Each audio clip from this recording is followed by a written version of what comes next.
ഓരോന്ന് വരുമ്പോൾ അതിന്റെ ഡീറ്റെയിൽസ് തന്നിട്ട് എക്സ്പ്ലെയിൻ ചെയ്ത് പറയും. ഇതില് നമ്മുടെ ഒരു ക്രിയേറ്റിവിറ്റി കൂടുതലായി വരുന്നത് ഈ 2ഉം 3ഉം ആണ്. പിന്നെ 4 എന്ന് പറഞ്ഞാൽ നമുക്ക് കുറെ റെഫറൻസ് കിട്ടും. കളിക്കുടുക്ക അങ്ങനെ ഇങ്ങനെ കുറെ റെഫറൻസ്, യൂട്യൂബിൽ കുറെ റെഫറൻസ് ഉണ്ടാവും. പിന്നെ അപ്പാരറ്റസ് റെക്കോർഡ് ബുക്ക് നമ്മൾ ക്ലാസ്സിൽ ഇതുപോലെ നമ്മുടെ ക്ലാസ് ടൈമിൽ ഇരുന്നായിരിക്കും നമ്മൾ എഴുതുന്നത്. അപ്പം അതിന്റെ ടൈം ആവുമ്പോൾ, അതായത് പ്രാക്ടിക്കൽ സെഷൻസിന്റെ ക്ലാസ് എടുക്കുമ്പോൾ ഓരോ എക്യുപ്മെന്റ് കാണിക്കുമ്പോൾ അതിനെ പറ്റിയുള്ളത് റെക്കോർഡിലേക്ക് നിങ്ങൾ നേരിട്ട് എഴുതുവാണ്. ഇനി ആർക്കെങ്കിലും അങ്ങനെ കോൺഫിഡൻസ് കുറവാണെങ്കിൽ ഒരു നോട്ട്ബുക്കിൽ നോട്ട് ചെയ്തിട്ട് പിന്നെ കോപ്പി ചെയ്യാം. പക്ഷെ റെക്കോർഡിൽ എഴുതാനുള്ള, നീറ്റായിട്ട് എഴുതാനുള്ള ടൈം തന്നായിരിക്കും ഞാൻ അപ്പാരറ്റസ് ഇൻട്രൊഡ്യൂസ് ചെയ്യുന്നത്. ഈ റെക്കോർഡ് നമുക്ക് ക്ലാസ് റൂമിൽ ഇരുന്ന് എഴുതുവാണെങ്കിൽ നിങ്ങളുടെ ടൈം അത്രയും പോകില്ല. ഇത് എളുപ്പമുള്ളതാണ്. ഇത്രയും ദിവസം അവധി വരുന്നു, അതിൽ 2 ദിവസം എടുത്താൽ തന്നെയും കുറച്ച് കാര്യങ്ങൾ നമുക്ക് അതിനകത്ത് എഴുതി വെക്കാനായിട്ട് പറ്റും. ഓരോന്ന് എന്താന്ന് നോക്കാം. നമ്മളുടെ ആദ്യത്തെ പ്രോവേർബ്സ് നമ്മൾ പറഞ്ഞിരുന്നു, 10 numbers, റിഡിൽസ്, അത് 10 numbers, പസിൽസിന്റെ കാര്യം പറഞ്ഞിരുന്നു, ഓൾറെഡി നമ്മൾ പറഞ്ഞു. പിന്നെ ട്രഡീഷണൽ നോളജ് അത് പറഞ്ഞു, എല്ലാം കഴിഞ്ഞ ദിവസം പറഞ്ഞതാ. അപ്പോൾ അതിന്റെ ബ്രാക്കറ്റിൽ എത്ര എണ്ണം മിനിമം, അറ്റ്ലീസ്റ്റ് എത്ര എണ്ണം എഴുതണം എന്നുള്ളത് കൊടുത്തിട്ടുണ്ട്. പിന്നെ ഡിജിറ്റൽ പെയിന്റിങ്ങിന്റെ ഡീറ്റെയിൽസ് ഞാൻ പറഞ്ഞിരുന്നു. കളർ പ്രിന്റ് ഔട്ട് എടുക്കാൻ നമുക്ക് അതിന് പേയ്മെന്റ് ഇച്ചിരി കൂടുതലല്ലേ, അതുകൊണ്ട് ബ്ലാക്ക് ആൻഡ് വൈറ്റ് എടുത്തിട്ട് അതിൽ കളർ ചെയ്താൽ മതി. ബ്ലാക്ക് ആൻഡ് വൈറ്റ് എടുക്കുമ്പോൾ ഔട്ട്ലൈൻ മാത്രം കൊടുത്തിട്ട് black and white print out എടുക്കുക, എന്നിട്ട് അത് നമ്മൾ ക്രയോൺസ് കൊണ്ട് കളർ ചെയ്താലും മതി. അത് ഒരെണ്ണം മിനിമം 1 ആണ് പറഞ്ഞിരിക്കുന്നത്. ഒന്നിൽ കൂടുതൽ വയ്ക്കാൻ താല്പര്യം ഉണ്ടെങ്കിൽ അത് ചെയ്യാം. പിന്നെ collection of small pictures of different items, അതിന്റെ താഴെ വരുന്നതാണ് ഈ 1, 2, 3 ഇരിക്കുന്നത്. ഓക്കെ, അത് ഓരോന്നും നമ്മൾ കഴിഞ്ഞ ദിവസം ക്ലാസ്സിൽ പറഞ്ഞിട്ടായിരുന്നു. പിന്നെ ഡൊമസ്റ്റിക് എക്യുപ്മെന്റ്സ് പറഞ്ഞു കഴിഞ്ഞാൽ നമ്മുടെ ഹോം അപ്ലയൻസസ്, മിക്സി, ഫ്രിഡ്ജ്, അങ്ങനെ നമ്മൾ വീട്ടിൽ ഉപയോഗിക്കുന്ന ഉപകരണങ്ങളില്ലേ. പിന്നെ class room equipments, chair, bench, desk, black board, അങ്ങനെയുള്ള കാര്യങ്ങളൊക്കെ ഉണ്ടല്ലോ. ഗ്ലോബ്, അതൊക്കെ നമുക്ക് വേണമെങ്കിൽ ക്ലാസ് റൂം എക്യുപ്മെന്റ്സ് ആയിട്ട് വെക്കാം. ചോക്ക്. പിന്നെ ഇവിടെ ഞാൻ external parts of human body type ചെയ്യാനുള്ള എളുപ്പത്തിന് ഞാൻ അത് തന്നെ ഇവിടെ കോപ്പി പേസ്റ്റ് ചെയ്തതാണ്. പക്ഷെ ഇന്റേണൽ മാറ്റം ഞാൻ മറന്നുപോയി. ഇവിടെ ഇന്റേണൽ ആണ്, ഒരെണ്ണം എക്സ്റ്റേണൽ, ഒരെണ്ണം ഇന്റേണൽ പാർട്സും ആണ്. നിങ്ങൾ അതൊന്ന് കറക്റ്റ് ചെയ്തിട്ട് ചെയ്തോളണം കേട്ടോ. ഇനി രണ്ടാമത് പോസ്റ്റ് ചെയ്താൽ വീണ്ടും എല്ലാവർക്കും കൺഫ്യൂഷൻ വരും, ഞാൻ എന്തിനാ അത് രണ്ടാമത് പോസ്റ്റ് ചെയ്തെന്ന് വിചാരിച്ചിട്ട്. Next historical buildings, Qutub Minar, Taj Mahal, India gate, അങ്ങനെയൊക്കെയുള്ള കുറെ കാര്യങ്ങളില്ലേ, അതെല്ലാമാണ് ഹിസ്റ്റോറിക്കൽ ബിൽഡിങ്ങിൽ വരുന്നത്. പിന്നെ വെഹിക്കിൾസ് ഏതായാലും മതി, ട്രെയിൻ, ബോട്ട്. അപ്പൊ എല്ലാം കൂടെ എല്ലാ മീൻസും ആ വെഹിക്കിൾസിൽ വന്നാൽ നന്നായിരുന്നു. എന്ന് പറഞ്ഞാൽ by road, by air, by water, അങ്ങനെ ഓരോന്നിലൂടെ പോകുന്നതാണെങ്കിൽ നല്ലതായിരിക്കും. ട്രെയിനും ഒക്കെ അത് ഇൻക്ലൂഡഡ് ആയാൽ നല്ലതായിരിക്കും.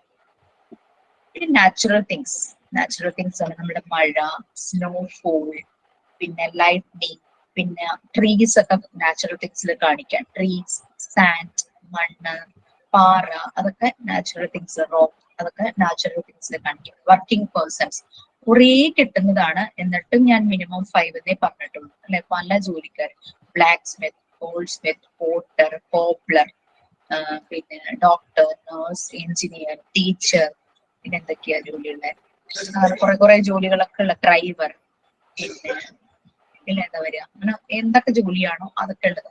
മിനിമം 5 എന്നേ പറഞ്ഞിട്ടുള്ളൂ, അത്രയെങ്കിലും സ്റ്റിക്ക് ചെയ്യാം. ഇതൊന്നും എക്സ്പ്ലെയിൻ ചെയ്യണ്ട കേട്ടോ. നമ്മളുടെ ഈ ഒരു എഫ് വരുമ്പോഴേക്കും എക്സ്പ്ലനേഷൻ ഒന്നുമില്ല. എഫിന്റെ ഭാഗങ്ങളിൽ എക്സ്പ്ലനേഷൻ എന്ന് പറഞ്ഞു കഴിഞ്ഞാൽ വന്നിരിക്കുന്നത് ഈ വണ്ടർഫുൾ ക്രീച്ചേഴ്സ് ആണ് ഒരു പാരഗ്രാഫ് എഴുതേണ്ടത്.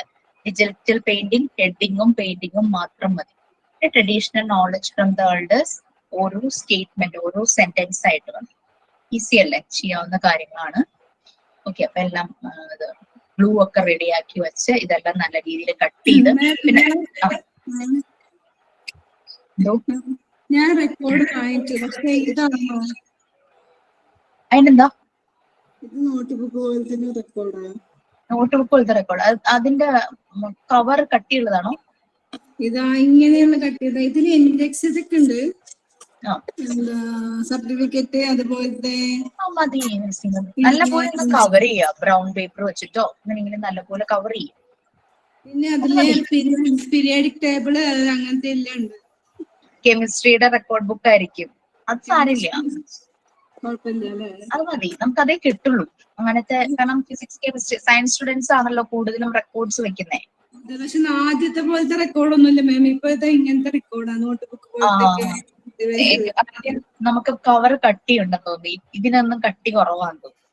നമ്മളുടെ നല്ലപോലെ ലാസ്റ്റ് റെക്കോർഡ് നല്ല ഇതായിരുന്നല്ലോ, ആ നല്ല കട്ടിയുള്ള ഒരു പിന്നെ നമ്മുടെ അക്കൗണ്ട് ബുക്ക് പോലത്തെ ബുക്കായിരുന്നു. പക്ഷെ ഇപ്പൊ അങ്ങനത്തെ ഇല്ല. അതെ അതെ അതെ മനസ്സിലായി ഞാൻ നോക്കിയിട്ടില്ല.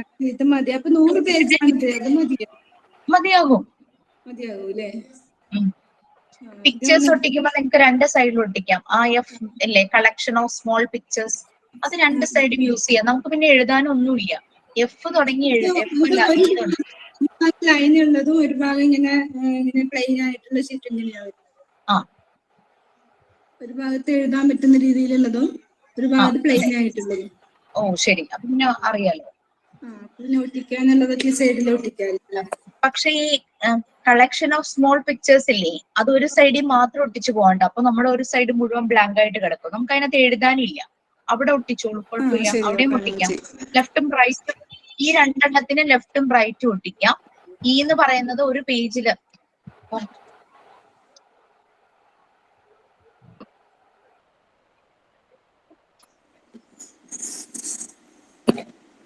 ഞാൻ ഡിജിറ്റൽ പെയിന്റിംഗ് ഇവിടെ ഹെഡിങ് കൊടുത്തു, ലെഫ്റ്റ് സൈഡിൽ ഹെഡിങ് കൊടുത്തിട്ട് റൈറ്റ് സൈഡിൽ അത് ഒട്ടിച്ചു.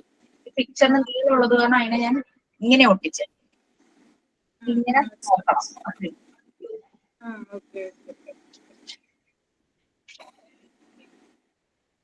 ഓക്കെ, അപ്പൊ അത് ക്ലിയർ ആയില്ലേ? ഇനിയിപ്പൊ നമുക്ക് ട്യൂസ്ഡേ ക്ലാസ് ഉള്ളൂ. അപ്പൊ നമുക്ക് നെക്സ്റ്റ് യൂണിറ്റ് ഇത് ഓക്കെ അല്ലേ, ക്ലിയർ അല്ലേ? നെക്സ്റ്റ് യൂണിറ്റ് ഞാനിപ്പോ കുറച്ച് സമയം കേറിയിട്ടുള്ളൂ. അപ്പൊ ഇത് മൊത്തം പിക്ചറും പിന്നെ എഴുതാനും പറഞ്ഞിട്ടുണ്ടായിരുന്നില്ലേ നമ്മൾ ഇന്നലെ?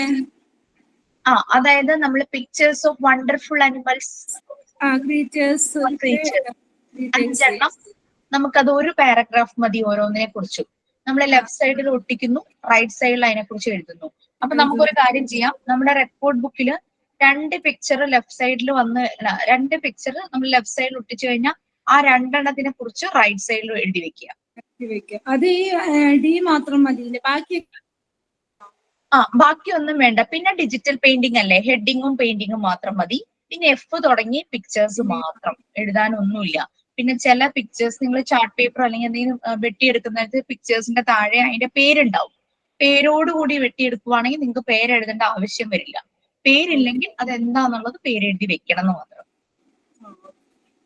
അതല്ലേ ഡി ഒന്നുകൂടി പറയുമോ? ഡി ആണോ? Okay, D pictures of wonderful animals or creatures with details ആണ്. അതല്ല മറ്റേ ട്രഡീഷണൽ നോളജ് ഫ്രം ഞാൻ ഇവിടെ വീണ്ടും ഡിക്കും അത് തെറ്റിപ്പോയതാണ്. നിങ്ങൾ കറക്റ്റ് നമ്പർ ഇടണേ.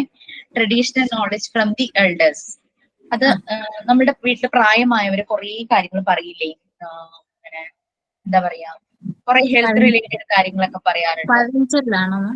പഴഞ്ചൊല്ലല്ല, അതായത് ഇപ്പൊ നീര് വന്നു കഴിഞ്ഞാൽ ചെറിയ ചൂടുള്ള ഉപ്പ് നീര് അവിടെ പൊള്ളിച്ചു കഴിഞ്ഞാൽ നീര് കുറയും. എന്താ പറയാ, താങ്ക് യു രമ്യ. ആ ടിപ്സ് അതുപോലെ തന്നെ മുടി വളരാനുള്ളത്, പിന്നെ തുമ്മല് വന്നാൽ അങ്ങനെ ചെയ്യാനൊക്കെ കുറെ കാര്യങ്ങളൊക്കെ അവര് പറയില്ലേ. പിന്നെന്താണ്, ചുമ വരാതിരിക്കാനായിട്ട് ഈ തുമ്മല് വരുന്നവരോട് ചെറിയ ഉള്ളി മണത്തോണ്ടിരുന്നു കഴിഞ്ഞാൽ തുമ്മല് എപ്പോഴെപ്പോഴും തുമ്മിക്കൊണ്ടിരിക്കുന്ന കുറയും, അങ്ങനെയൊക്കെ പറയാറുണ്ട്. പിന്നെ കൽക്കണ്ടവും ഉള്ളിയും കൂടെ മിക്സ് ചെയ്ത് കഴിച്ചു കഴിഞ്ഞാൽ ചുമ മാറും. പിന്നെ നാരങ്ങ നീരും തേനും കൂടെ മിക്സ് ചെയ്ത് കഴിച്ചു കഴിഞ്ഞാൽ ചുമ മാറും. അങ്ങനെ നിങ്ങളും കുറെയൊക്കെ ചില ഇങ്ങനെ നമ്മൾ നുറുക്ക് സംഭവങ്ങളൊക്കെ നിങ്ങൾ ട്രൈ ചെയ്തിട്ടുണ്ടാവില്ലേ. പിന്നെ അങ്ങനെ അത് മാറാൻ അങ്ങനെയൊക്കെ കുറെ കാര്യങ്ങൾ പഴയ ആൾക്കാർ പറഞ്ഞു തരില്ലേ. കുട്ടികൾക്ക് പനിക്കൂർക്ക അങ്ങനെ എന്തോ ചെയ്യണതും അതൊക്കെ ഉൾപ്പെടുത്താം. പിന്നെ അത് തന്നെ നമ്മൾ ഫുഡ് കുക്ക് ചെയ്യുന്നതിൽ ചില കാര്യങ്ങൾ അവർ പറഞ്ഞു തരുമല്ലോ, ചിലതൊക്കെ എന്താ പറയാ. പിന്നെ ഭക്ഷണം കഴിക്കുമ്പോൾ കോമ്പിനേഷൻ 2 എണ്ണം, ഇപ്പോൾ നോൺ വെജിന്റെ കൂടെ പാല് കഴിക്കരുതെന്നൊക്കെ ഇങ്ങനെ പറയും. പക്ഷെ എന്നാലും നമ്മൾ പലരും യൂസ് ചെയ്യാറുണ്ട്. പാൽ ഒഴിച്ച് തന്നെ ഭക്ഷണം ഉണ്ടാക്കുന്നവരുണ്ട്, അറിയില്ല. അപ്പൊ നമ്മൾക്ക് ഏതാണോ ശരി, റൈറ്റ് ആയിട്ട് തോന്നുന്നത് ആ ഒരു ഇൻഫർമേഷൻ നിങ്ങൾ സ്റ്റേറ്റ്മെന്റ് ആയിട്ട് ഒന്ന് എഴുതിയാൽ മതി. വീട്ടിൽ തന്നെ പലരും പറഞ്ഞു പലതും കേട്ടിട്ടുണ്ടാവും. അത് ഞാൻ അവിടെ നമ്പറൊക്കെ തെറ്റിയിട്ടുണ്ട്, അതൊക്കെ നിങ്ങൾ കറക്റ്റ് ചെയ്യാം. പിന്നെ താഴെ എക്സ്റ്റേണൽ പാർട്സ് ഓഫ് ഹ്യൂമൻ ബോഡിയും internal parts of human body എന്ന് കറക്റ്റ് ചെയ്തിട്ട് രണ്ടായിട്ട് എഴുതുക. മിനിമം 5 എന്ന് പറഞ്ഞാലും പലപ്പോഴും നമ്മുടെ ബോഡി പാർട്സിലെ മെയിൻ ഈ പിന്നെ ചേമ്പിന്റെ ഇത് നമ്മൾ ഈ പുള്ളിച്ചേമ്പിന്റെ ഇലയിൽ ചേമ്പില പുള്ളി കളറായിട്ടുള്ള നല്ല ഭംഗിയുള്ള ഈ തോട്ടത്തിലൊക്കെ ഉണ്ടാവില്ലേ, അതിന്റെ തണ്ട് കഴിച്ചാല് ബ്ലഡിന്റെ കുറവുണ്ടെങ്കിൽ ബ്ലഡ് ഉണ്ടാവും എന്ന് പറയും. ഞാൻ കഴിച്ചിട്ടുണ്ടായിരുന്നു പ്രഗ്നന്റ് ആയിരിക്കും. അത് നല്ലതാണ്. അത് ചെറുതായിട്ട് നമ്മൾ താളിച്ചത് കഴിക്കില്ലേ, തോരനൊക്കെ വെച്ചിട്ട് കഴിക്കണത് പോലെ കഴിക്കുക. നിങ്ങൾക്ക് ആക്സെപ്റ്റബിൾ ആയിട്ടുള്ള നല്ല ഇൻഫർമേഷൻസ് സ്റ്റേറ്റ്മെന്റ് ആയിട്ട് എഴുതും. ഇപ്പൊ തന്നെ മതി. മാം ഈ പെയിന്റിംഗ് പറഞ്ഞില്ലേ, അത് ഹെൽത്ത് റിലേറ്റഡ് വേണ്ട. നമ്മൾ ഇങ്ങനെ ചുമ്മാ ഇങ്ങനെ മലയും പൂവും കായും സൂര്യനും ഒക്കെ വരയ്ക്കില്ലേ? ഈ MS പെയിന്റ് സ്റ്റാർട്ട് ചെയ്യുമ്പോൾ നമ്മള് കുട്ടികൾ സാധാരണ എന്തൊക്കെയാ വരയ്ക്കാറ്? വീട് വരയ്ക്കും, മരം വരയ്ക്കും, പൂക്കളെ വരയ്ക്കും, പിന്നെ സൂര്യൻ 2 ഹിൽസിന്റെ ഇടയിൽ കൂടെ സൂര്യൻ വരുന്നത്, ഇതൊക്കെയാണല്ലോ കോമൺ ആയിട്ട് കുട്ടികൾ വരയ്ക്കുന്നത്.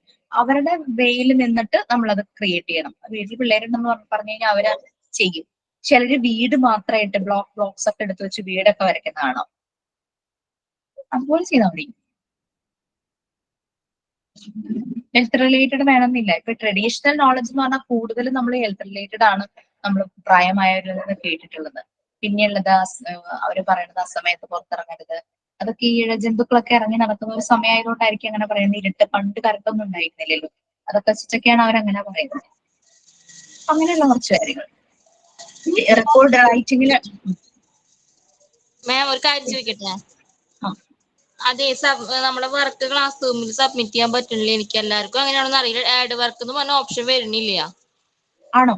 ആ, ഓൾമോസ്റ്റ് കുറെ പേരൊക്കെ സബ്മിറ്റ് ചെയ്തു എന്നാണ് ഞാൻ മനസ്സിലാക്കിയത്. ഫസ്റ്റ് നമ്മൾ A to Z വരെയുള്ള വേർഡ്സ് എഴുതാൻ പറഞ്ഞിട്ടുണ്ടായില്ലേ മാം? A to Z വരെ വേർഡ്സ് അത് സബ്മിറ്റ് ചെയ്തു. അത് കഴിഞ്ഞിട്ട് പിന്നെ ഒന്നും സബ്മിറ്റ് ചെയ്യാൻ പറ്റുന്നില്ല. ആണോ? സബ്മിറ്റ് പറ്റുന്നില്ല. ജ്യോതി എന്തോ പറയണ്ട? ജ്യോതി എന്താ? സബ്മിറ്റ് ചെയ്യാൻ പറ്റുന്നില്ല. ആണോ? അപ്ലോഡ് ചെയ്യാൻ പറ്റുന്നില്ല. ഇല്ല. എന്നാ ട്രൈ ചെയ്തേ നിങ്ങള്? ഞാൻ 2 ദിവസം പറ്റില്ല. ഇനി ഇതിന് ഡേറ്റ് വല്ലതും പറഞ്ഞിരുന്നോന്ന് എനിക്കറിയില്ല. അത് സാറാണ് ഡിസൈഡ് ചെയ്യുന്നത്. അപ്പൊ ഞാൻ കഴിഞ്ഞ ദിവസം കുറച്ചുപേര് ഹെൽത്ത് ഇഷ്യൂസ് ഒക്കെ പറഞ്ഞപ്പോ ഞാൻ ചെന്ന് പറഞ്ഞിരുന്നു. അപ്പൊ ഡേറ്റ് എക്സ്റ്റെൻഡ് എന്തോ സാറാണോ? സാർ പറഞ്ഞു. നമ്മുടെ സബ്മിറ്റ് ചെയ്യാൻ പറ്റുന്നില്ല എന്ന് പറഞ്ഞില്ലേ? ഇതിന്റെ ഒന്ന് ഞാനൊന്ന് ഇത് കൊടുത്തേക്കട്ടെ ഇപ്പൊ തന്നെ. സബ്മിറ്റ് ചെയ്യാൻ പറ്റിയില്ല എന്ന് പറഞ്ഞവരാരൊക്കെയാണ്? ഞാൻ ജ്യോതി. ഞാൻ മനീജ. എന്താണ് പ്രശ്നം വരുന്നത് സബ്മിറ്റ് ചെയ്യുമ്പോൾ? സബ്മിറ്റ് ചെയ്യുമ്പോ ആഡ് വർക്ക് എന്ന് പറഞ്ഞ പ്ലസ് എന്ന് പറഞ്ഞ ഓപ്ഷൻ വരില്ല. പ്ലസും ഒരു ആഡ് വർക്ക് എന്ന് പറഞ്ഞ അതിൽ കൊടുക്കുമ്പോഴല്ലേ നമുക്ക് നമ്മൾ അപ്ലോഡ് ചെയ്ത ഫോട്ടോസിൽ വരുള്ളൂ. ആ ഓപ്ഷൻ വരുന്നില്ല. ഓപ്ഷൻ വരുന്നില്ല. അത് എത്രാമത്തെ ആക്ടിവിറ്റി ആണത്? അത് ഫസ്റ്റ് വന്ന ആക്ടിവിറ്റി ആണ്. A to Z വരെയുള്ള വേർഡ്സ് എഴുതലും പിന്നെ അതിനോട് തന്നെ എഴുതലും പിന്നെ ഫേവറേറ്റ് ഫ്രൂട്ട് അതിനെ കുറിച്ച് എഴുതല്, അങ്ങനത്തെ ഫസ്റ്റത്തെ ആക്ടിവിറ്റി തന്നെയാ. ഒരു ആക്ടിവിറ്റിയുടെ ഉള്ളിൽ തന്നെയാണ്, ഒരു അസൈൻമെന്റിന്റെ ഉള്ളിൽ തന്നെയാണ് ഇതെല്ലാം? അതെ അതെ. അപ്പൊ അതുകൊണ്ടാണ് ആ പ്രശ്നം വന്നത്. ഒരു അസൈൻമെന്റ് ആദ്യം സബ്മിറ്റ് ചെയ്തിട്ടുണ്ടാവും, ഒരു വർക്ക് അല്ലെ? ഒരു വർക്ക് ആദ്യം സബ്മിറ്റ് ചെയ്തു, പിന്നെ അതിനുശേഷം ഒന്നും ചെയ്യാൻ പറ്റുന്നില്ല. അതുകൊണ്ടാണ് സബ്മിറ്റ് ചെയ്തിട്ട് ഇത്ര സമയം കഴിഞ്ഞു കഴിഞ്ഞാൽ പിന്നെ സബ്മിറ്റ് ചെയ്യാൻ പറ്റില്ല. അപ്പൊ ചെയ്യാൻ പറ്റാത്ത ആക്ടിവിറ്റി ഏതൊക്കെയാണെന്നൊന്ന് നമ്മുടെ ഇത് നിങ്ങളെ വിളിക്കാറുള്ള കുട്ടികളുണ്ടല്ലോ, ആ കുട്ടികളുടെ ഒന്ന് പറഞ്ഞേക്കാം. അപ്പൊ അത് വേറെ ഒരു അസൈൻമെന്റ് ആയിട്ട് ഇട്ടേക്കാം. വാട്സപ്പിലാണെച്ചാൽ പിന്നെ കുഴപ്പമില്ലേ? ഇത് കുറെ പേർക്ക് ഇഷ്യൂസ് ഉണ്ടാവും, സബ്മിറ്റ് ചെയ്യാൻ പറ്റാത്ത ഇഷ്യൂസ്. വാട്സപ്പിലാണെച്ചാൽ നമുക്ക് കുഴപ്പമില്ല, എല്ലാവർക്കും അറിയണത് ഒരുവിധം. ക്ലാസ് റൂം ആകുമ്പോ കുറെ പേര് അറിയാത്ത നമുക്ക് മാർക്ക് ഇടാൻ പറ്റൂല പിന്നീട് ഒരിക്കലും. അത് ശരി. അതുകൊണ്ടാണ് സബ്മിറ്റ് ചെയ്യാൻ പറ്റാത്തവർ അത് ഏതാണെന്നുള്ളത് നിങ്ങളുടെ അക്കൗണ്ട് സെക്ഷനിൽ അറിയിച്ചാൽ മതി കേട്ടോ. Okay sir. മാഡം ഞാനൊരു കാര്യം പറയട്ടെ. ഇപ്പൊ പറഞ്ഞ A to Z പറഞ്ഞിട്ടുള്ള അത് സബ്മിറ്റ് ചെയ്യേണ്ടാത്ത ആക്ടിവിറ്റി അല്ലേ? ഞാനും അത് ആലോചിച്ചുകൊണ്ടിരിക്കുകയായിരുന്നു. ഞാൻ സെപ്പറേറ്റ് ചെയ്യേണ്ട ആക്ടിവിറ്റിക്ക് മാത്രമല്ല ഈ സബ്മിറ്റ് ചെയ്യാൻ അപ്ലോഡ് വരത്തുള്ളൂ. അതെ, അത് തന്നെയായിരിക്കും കാരണം. എനിക്ക് ഇതിന്റെ അതാണ് കാരണം എനിക്ക് തോന്നുന്നത്. സബ്മിറ്റ് എന്ന് പറഞ്ഞിട്ടുള്ള ആലോചിക്കുകയായിരുന്നു. കാരണം ഓൾറെഡി ഞാൻ സബ്മിറ്റ് ചെയ്യേണ്ട ആക്ടിവിറ്റീസ് സെപ്പറേറ്റ് ലിസ്റ്റ് കൊടുത്തിരുന്നു. അത് പക്ഷേ മാത്രം സബ്മിറ്റ് അതല്ലാത്തതൊക്കെ ഇവിടെ സബ്മിഷന് ട്രൈ ചെയ്യുന്നുണ്ടെന്ന് തോന്നുന്നു. അതാന്ന് തോന്നുന്നു കുഴപ്പമില്ല, നമ്മള് ചെയ്തു വരുമ്പോ ശരിയാവും ആ ഒരു ഇത്. സബ്മിറ്റ് ചെയ്യാൻ പറഞ്ഞത് മാത്രം സബ്മിറ്റ് ചെയ്യുക, അല്ലാത്ത ആക്ടിവിറ്റീസ് നിങ്ങൾ മനീറ്റ അതില് സബ്മിറ്റ് ഡോക്യുമെന്റ്സ് എന്ന് പറഞ്ഞിട്ട് ആക്ടിവിറ്റി ഉണ്ട്, അത് മാത്രം കൊടുത്താൽ മതി. അപ്പൊ അതിൽ സബ്മിറ്റ് വരുമ്പോ ഹാർഡ് വർക്ക് വന്നിട്ട് സബ്മിറ്റ് ഡോക്യുമെന്റ് എന്ന് പറഞ്ഞിട്ട് ഓപ്ഷൻ വരും. ആക്ടിവിറ്റീസ് ഒന്നും ചെയ്യാനല്ലേ കൊടുത്തിട്ടുണ്ടല്ലോ, അപ്പൊ അതിൽ സെപ്പറേറ്റ് കൊടുത്തിട്ടുണ്ട്. അതൊന്ന് ട്രൈ ചെയ്ത് നോക്കാം, അപ്പൊ കിട്ടും. യെസ്, ഷീജ പറഞ്ഞതുപോലെ അതൊന്ന് ട്രൈ ചെയ്ത് നോക്കുക. അതായിരിക്കാം കാരണം തോന്നുന്നത്. കുറെ പേര് സബ്മിറ്റ് ചെയ്യുന്നു, അതുകൊണ്ടാണ് എനിക്ക് ഓക്കെ എന്നാ. ശരി.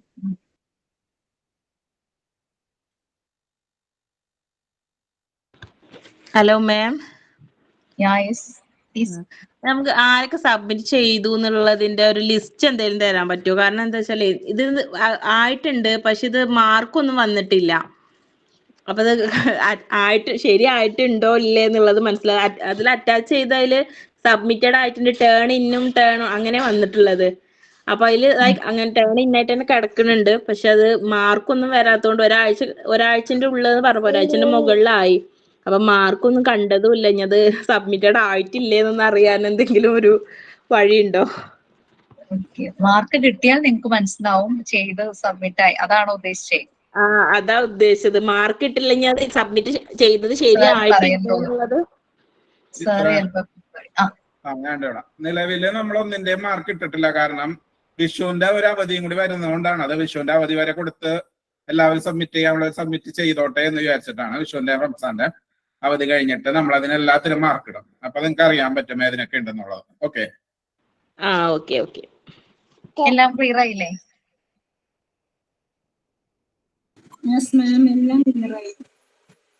എന്തോ മാം, പിന്നീട് എന്റെ ഒരു ഫ്രണ്ട് ആണെങ്കിൽ ചോദിച്ചിട്ടുണ്ടായിരുന്നു നമ്മുടെ ഏതെങ്കിലും മോണ്ടിസോറിയുടെ ക്ലാസ്സിനെ പറ്റി. പക്ഷെ നമ്മുടെ ബാച്ചിൽ ഇനി ആഡ് ചെയ്യാൻ പറ്റൂലല്ലോ, പുതിയ ബാച്ചിലല്ലേ പറ്റുള്ളൂ. സാറ് പറയൂട്ടോ, അഡ്മിനിസ്ട്രേഷൻ അങ്ങനെയുള്ള കാര്യങ്ങൾ സാർ അത് നമ്മളുടെ അഡ്മിനിസ്ട്രേഷൻ വിഭാഗമായിട്ട് ബന്ധപ്പെട്ടാൽ മതി അങ്ങനെയുള്ള കാര്യങ്ങൾ. ഓക്കെ.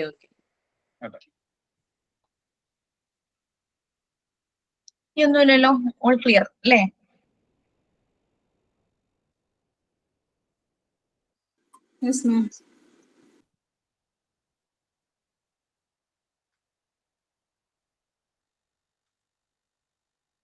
ഓക്കെ, നമ്മുടെ module 1 part 2 next unit 4th unit 3rd unit വരെ നമ്മൾ കഴിഞ്ഞു. നിങ്ങൾ എല്ലാവരും ക്വസ്റ്റ്യൻ ആൻസേഴ്സ് സബ്മിറ്റ് ചെയ്തു എന്ന് ഞാൻ വിചാരിക്കണു. ഇന്ന് ക്വസ്റ്റ്യൻ ആൻസർ കിട്ടിയല്ലോ? ആരെങ്കിലും അത് അറ്റൻഡ് ചെയ്തിരുന്നോ? ആൻസർ ചെയ്യാൻ പറ്റിയല്ലോ അല്ലേ? കൺഫ്യൂഷൻ ഒന്നും ഉണ്ടായിരുന്നില്ല? അപ്പൊ നമ്മുടെ നെക്സ്റ്റ് ചെയ്തിട്ടില്ല, നാളെ ചെയ്താൽ മതിയോ? ഓക്കെ. Cognitive development. നമ്മൾ ഈ ചൈൽഡ് ഡെവലപ്മെന്റ് സ്റ്റാർട്ട് ചെയ്തപ്പോ തന്നെ നമ്മൾ കോഗ്നിറ്റീവ് ഡെവലപ്മെന്റിനെ പറ്റി ജസ്റ്റ് ഒന്ന് പറഞ്ഞു പോയിട്ടുണ്ടായിരുന്നു, ഓർമ്മയുണ്ടോ? എന്തുമായിട്ട് കണക്റ്റഡ് ആ കോഗ്നിറ്റീവ് ഡെവലപ്മെന്റ് എന്ന് പറഞ്ഞാൽ? യെസ്, തിങ്കിങ്, അവരുടെ തോട്ട്സ് അല്ലെ, തിങ്കിങ്ങും അതിന്റെ റീസണിങ്ങും, പക്ഷെ അവരുടെ ആ സെൻസുമായിട്ട് കണക്റ്റഡ് ആണ്. പല കുട്ടികളും പല രീതിയിലായിരിക്കും തിങ്ക് ചെയ്യുന്നതും അതിന്റെ സോൾവ് ചെയ്യുന്നതും റീസണിങ് ചെയ്യുന്നതും അല്ലെ. എങ്ങനെ ചിലപ്പം എന്തെങ്കിലും കാര്യങ്ങൾ കൊടുത്തു കഴിഞ്ഞാൽ അതെങ്ങനെ കമ്പൈൻ ചെയ്യാം, അതെങ്ങനെ സെപ്പറേറ്റ് ചെയ്യാം, അതിനെങ്ങനെ ഓർഡറിലാക്കാം, അതിനെങ്ങനെ ട്രാൻസ്ഫോം ആക്കി മാറ്റാം, അങ്ങനെ പല കുട്ടികളും യൂണീക്ക് വേയിലായിരിക്കും ചിന്തിക്കുന്നതും റീസൺ ചെയ്യുന്നതും ഒക്കെ. അതാണ് കോഗ്നിറ്റീവ് ഡെവലപ്മെന്റിൽ നമ്മൾ പറയാൻ പോകുന്നത്. കോഗ്നിറ്റീവ് ഡെവലപ്മെന്റ് നമ്മൾ പറയുമ്പോൾ വളരെ ഫേമസ് ആയിട്ടുള്ള ഒരു എഡ്യൂക്കേറ്റർ ഉണ്ട്, നമ്മുടെ മോണ്ടിസോറി, മറിയ മോണ്ടിസോറി പോലെ തന്നെ ഒരു ഫേമസ് ആയിട്ടുള്ള ചൈൽഡ് എഡ്യൂക്കേഷൻ ഡെവലപ്മെന്റില് കുറെ ബുക്സും കുറെ പേപ്പർ പ്രസന്റേഷൻസും എല്ലാം ചെയ്ത ഒരു ഫേമസ് എഡ്യൂക്കേറ്റർ ഉണ്ട്, ജീൻ പിയാഗറ്റ് എന്നാണ് പറയുന്നത്. അദ്ദേഹം ഈ കോഗ്നിറ്റീവ് ഡെവലപ്മെന്റ് നല്ലപോലെ സ്റ്റഡി ചെയ്ത് അതിന്റെ 4 സ്റ്റേജസ്, കുട്ടികളുടെ കോഗ്നിറ്റീവ് ഡെവലപ്പ് ചെയ്യുന്ന അവരുടെ ഏജിന്റെ 4 സ്റ്റേജ് വെച്ചിട്ട് എക്സ്പ്ലെയിൻ ചെയ്തിട്ടുണ്ട്. അപ്പൊ അത് നമുക്ക് ഈ ഒരു ചാപ്റ്ററിൽ വരും. അപ്പൊ നിങ്ങളിപ്പോ ചെയ്യേണ്ടത് മെഡിറ്റേഷൻ പോലെ മനസ്സിൽ ആ ഒരു ഫസ്റ്റ് പാരഗ്രാഫ് ഒന്ന് വായിക്കുക. എന്നിട്ട് നമുക്ക് ഡിസ്കസ് ചെയ്യാം.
ഓക്കെ, വായിച്ചു കഴിഞ്ഞോ? Yes ma'am. സോ നമുക്കിപ്പോ ഇത് വായിക്കുമ്പോ ഈ ഏജിലുള്ള കുട്ടികളുള്ളവര് നിങ്ങൾക്കൊക്കെ റിലേറ്റ് ചെയ്യാൻ പറ്റും അവരുടെ പല ആക്ഷൻസും കാര്യങ്ങളും. കാരണം ഒരു ഭയങ്കര കോൺക്രീറ്റ് വേസിലായിരിക്കും ഇവരുടെ തിങ്കിങ്. കാരണം എങ്ങനെ സാധനങ്ങളെല്ലാം കൂടെ കമ്പൈൻ ചെയ്യണം, എങ്ങനെ അവയെ ട്രാൻസ്ഫോം ചെയ്യണം, എങ്ങനെ അവനെ ഓർഡറിലാക്കണം, സെപ്പറേറ്റ്. ചിലപ്പോ നമ്മളുടെ ഒരു വേ ഉണ്ടായിരിക്കും എന്തെങ്കിലും കാര്യങ്ങൾ ഒന്ന് ഓർഡറിലാക്കി വെക്കുന്നു, അവരുടെ വേ വേറെ രീതിയിലായിരിക്കും ചെയ്യുക. അപ്പൊ അങ്ങനെ ഒരു യുണീക്ക് വേയിലെ തിങ്കിങ് ആയിരിക്കും ഈ ഒരു സമയത്ത്. കുട്ടികളുടെ ability to think and reason നമ്മൾ പലപ്പോഴും ബിൽഡിംഗ് ബ്ലോക്സ് ഒക്കെ അവർക്ക് കൊടുക്കും, അല്ലെങ്കിൽ അവരുടെ ടോയ്സ് തന്നെ അത് സോർട്ട് ഔട്ട് ചെയ്ത് വെക്കാനായിട്ട് പറയും. അപ്പൊ അങ്ങനെയൊക്കെ ഓരോ കാര്യങ്ങൾ അവർ ചെയ്യുന്നതാണ്. കുട്ടിക്ക് അതിന്റെ ആക്ഷൻസ്, ഡെവലപ്മെന്റിന്റെ അതിന്റെ ആക്ഷൻസ് അതിനെ നല്ല രീതിയിൽ മുന്നോട്ട് കൊണ്ടുപോകാനുള്ള അതിന്റെ സെൻസ് വർക്ക് ചെയ്യുന്നത് ഈ ഒരു സമയത്താണ്. എൻവയോൺമെന്റുമായിട്ട് അത് കോപ്പപ്പ് ചെയ്യുന്നു, അഡ്ജസ്റ്റ് ചെയ്യുന്നു, അവരുടെ ആ ലേണിംഗ് എൻവയോൺമെന്റുമായിട്ട് കോപ്പപ്പ് ചെയ്ത് തുടങ്ങുന്നു. പിന്നെ 6 months ഒക്കെ ആകും ആ ഒരു സമയത്ത് നമുക്കറിയാം അവരുടെ ഐസിന്റെ ഫോക്കസ് കറക്റ്റ് ആകും. 6 മാസമായ ഒരു കുട്ടി എന്ന് പറഞ്ഞു കഴിഞ്ഞാൽ കണ്ണൊക്കെ നല്ല ഉറച്ച്, വിഷനൊക്കെ നല്ല പോലെ, അതിന്റെ ലുക്സ് ഏതൊരു ഒബ്ജക്റ്റിലേക്കാണോ നോക്കുന്നതെന്നൊക്കെ കറക്റ്റ് ആയിട്ടുള്ള വ്യൂ പോകും. അതായത് ഇപ്പോ ചില കളറുകളോട് ചിലർക്ക് താല്പര്യം തോന്നും. റെഡ് കളറൊക്കെ കാണുമ്പോൾ ഇഷ്ടമാണെങ്കിൽ അതിലേക്ക് തന്നെ ഇങ്ങനെ കുട്ടി നോക്കിക്കൊണ്ടിരിക്കും. അല്ലെങ്കിൽ ഏതെങ്കിലും ഒരു ഒബ്ജക്റ്റ്, ചില കുട്ടികൾക്ക് ചില പെർട്ടിക്കുലർ ടോയോട് ഭയങ്കര ഒരു അട്രാക്ഷൻ ആയിരിക്കും. അപ്പൊ അങ്ങനെയല്ല, അങ്ങനെ എൻവയോൺമെന്റിൽ എന്തൊക്കെ അവർ കാണുന്നുണ്ടോ അതിനോടൊക്കെ ഒരു അട്രാക്ഷൻ, അത് ലുക്സ് അതിലേക്ക് കൂടുതൽ നേരം അവർ നോക്കുന്ന ഒരു സമയമാണത്. പിന്നെ അതുപോലെ തന്നെ അവർക്ക് ഒബ്ജക്റ്റ് മൂവ് ചെയ്യുന്നത് അത് അവർ മനസ്സിലാക്കും. അവരുടെ മുന്നിലൂടെ ഒരു ഒബ്ജക്റ്റ് മൂവ് ചെയ്യുവാണെങ്കിൽ അത് മനസ്സിലാക്കും. പിന്നെ ഈ ചില കാര്യങ്ങൾ കേൾക്കുമ്പോൾ അതിന്റെ ഇമേജ് അവരുടെ മനസ്സിൽ പതിയും. ഒരു എക്സാമ്പിൾ പറയുകയാണെങ്കിൽ ആന എന്ന് കേൾക്കുമ്പോൾ ഒരു ജയന്റ് ആയിട്ടുള്ള ഭയങ്കര വലുപ്പമുള്ള ഒരു അനിമലാന്നുള്ള ആ രീതിയിലുള്ള തിങ്കിങ് ഒക്കെ അവരുടെ ഉള്ളിലേക്ക് വരും. ആനയുടെ രൂപം അതൊക്കെ വരും. അങ്ങനെ നമ്മൾ അവരുടെ ഓരോ ഏജ് അനുസരിച്ച് ഇപ്പൊ ഒരു ടോയ് ആയിരിക്കും ആദ്യം എലിഫന്റ് കാണുന്നത്. അപ്പൊ വലിയൊരു ട്രങ്ക് ഒക്കെ ആയിട്ടും ബിഗ് ഇയേഴ്സ്, വലിയ ചെവി അങ്ങനെയൊക്കെ ആയിട്ടൊക്കെ അങ്ങനെ കാണും. അപ്പം ആനയെ കുറിച്ച് പറയുമ്പോൾ ഇവൻ ആ ടോയ് മുന്നിലില്ലെങ്കിലും ഇവരുടെ ഉള്ളിൽ ആ ഒരു ഇമേജ് വരും. അവർ പലതും എക്സ്പെരിമെന്റ് ചെയ്യും, പലതും ട്രൈ ഔട്ട് ചെയ്യും, ശ്രമിച്ചുകൊണ്ടിരിക്കും. കൂടുതൽ എക്സ്പ്ലോർ ചെയ്യാനും ഡിസ്കവർ ചെയ്യാനും അവരുടെ ചുറ്റുമുള്ള ആളുകളെ ഒബ്ജക്ട്സിനെയും എല്ലാം അവര് ശ്രദ്ധിക്കാനായിട്ട് തുടങ്ങും. വൺസ് അവർക്കത് എന്താന്ന് മനസ്സിലാക്കി കഴിഞ്ഞു കഴിഞ്ഞാൽ പിന്നെ നമ്മൾ അങ്ങോട്ട് അവരോട് ചോദിക്കുക ഇത് ആന എവിടെയെന്നോ അല്ലെങ്കിൽ എന്തെങ്കിലും ഒരു സാധനം പൂവ് എവിടെയെന്നൊക്കെ ചോദിക്കുമ്പോൾ അവർ കറക്റ്റ് അതിലേക്ക് നോക്കും, അത് അവർ കാണിക്കും അല്ലെങ്കിൽ പോയി എടുക്കും, അങ്ങനെ എന്തെങ്കിലും ചെയ്യും ടോയ് ഒക്കെ ആണെങ്കിൽ. ഓക്കെ, ഇതാണ് കോഗ്നിറ്റീവ് ഡെവലപ്മെന്റിന്റെ ഫസ്റ്റ് സ്റ്റേജ്. അവരുടെ വിഷൻ അത് പ്രോപ്പർ ആവുന്നു, അവർക്ക് ഇൻട്രസ്റ്റഡ് ആയിട്ടുള്ള അതിലേക്ക് കോൺസെൻട്രേറ്റ് ചെയ്യുന്നു, ലൈക്ക് അവർ അതിൽ കൂടുതൽ എക്സ്പെരിമെന്റ്സ് ചെയ്യുന്നു, അങ്ങനെയുള്ള കാര്യങ്ങളെല്ലാം വരും. പിന്നെ അതിനെ കുറിച്ച് ചിന്തിക്കുമ്പോൾ അതിന്റെ ഫുൾ പിക്ചർ അവരെന്തൊക്കെ അതിനെ മനസ്സിലാക്കിയിട്ടുണ്ടോ അത് മുഴുവൻ അവരുടെ ഉള്ളിൽ വരും. ഓക്കെ, നെക്സ്റ്റ് പാരഗ്രാഫ് വായിച്ചോളൂ, ഞാൻ സ്ക്രോൾ ചെയ്ത് വെക്കാം.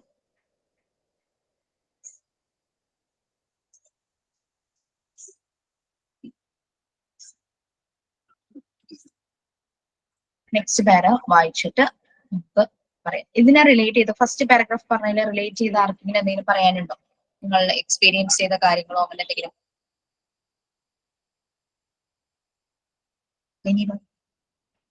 നമ്മുടെ സ്വന്തം കുട്ടികളിലോ അല്ലെങ്കിൽ ഏതെങ്കിലും കുട്ടികളിൽ കണ്ടിട്ടുണ്ടോ? കുട്ടിക്ക് ഒരു പ്രത്യേക കളറിനോടുള്ള ഇഷ്ടം? ഓക്കെ, ഓർക്കുമ്പോ പറഞ്ഞാൽ മതി. നല്ല ബ്രൈറ്റ് ആയിട്ടുള്ള കളറൊക്കെ ഇട്ടിട്ട് നമ്മൾ വരുമ്പം കുഞ്ഞുങ്ങളാണെങ്കിൽ പെട്ടെന്ന് നമ്മളെ അട്രാക്ട് ചെയ്യും. കുറെ നേരം നമ്മളിങ്ങനെ നോക്കിയിരിക്കണൊക്കെ കണ്ടിട്ടുണ്ട് കുഞ്ഞുങ്ങള്, ചെറിയ കുഞ്ഞുങ്ങള്. അതെ അതെ, ഓക്കെ. പിന്നെ അതുപോലെ എന്റെ മോനിക്ക് റെഡ് കളറിനോട് നല്ല ഇഷ്ടമായിരുന്നു. ഇപ്പൊ ഡ്രസ്സിൻ്റെതാണെങ്കിലും എന്താണെങ്കിലും ആ റെഡ് കാണുമ്പോ അല്ലെങ്കിൽ ഒരു കാറ് മേടിക്കുകയാണെങ്കിലും ചെറിയ കുട്ടികൾ ടോയ്സ് വാങ്ങിക്കുമ്പോ അത് പറയാം റെഡ് മതിയെന്ന്. റെഡിനോട് ഭയങ്കര താല്പര്യമുണ്ട്. എന്റെ മോനിങ്ങനെ ബൾബ് കത്തണാകുമ്പോ ആ ലൈറ്റിന്റെ ആ കളറിലേക്ക് തന്നെ ഇങ്ങനെ കുറെ നേരം നോക്കി നിൽക്കും. അത് പുറത്തായാലും എവിടെ ആ കളർ കണ്ടാലും ഭയങ്കര ഇതായിട്ട് നോക്കി നിൽക്കുന്നുണ്ട്.